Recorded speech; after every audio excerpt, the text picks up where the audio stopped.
अरे सुनो, ससुरा में सैया संग सोना पड़ेगा, शादी के बाद तुझे रोना पड़ेगा। ससुरा में सैया संग सोना पड़ेगा, शादी के बाद तुम्हें रोना पड़ेगा।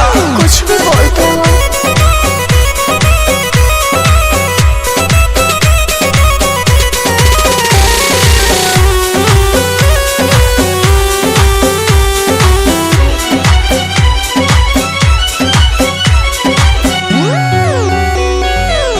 आजकल के लड़के हैं लफुए, लड़कियों को यूज करते हैं, काम निकाल कर देते हैं धोखा, दिल को सब तोड़ते हैं।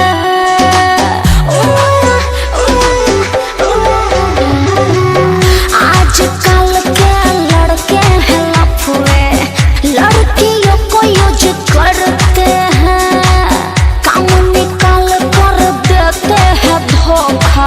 दिल को सब तोड़ते हैं। 4 दिन की चांदनी है, मौज तुम उड़ा लो, प्यार वाला एप्पल पे दाना खा लो और खिला लो। लड़कों का नखरा यूं ढोना पड़ेगा, प्यार है तो करना ही पड़ेगा। ससुरा में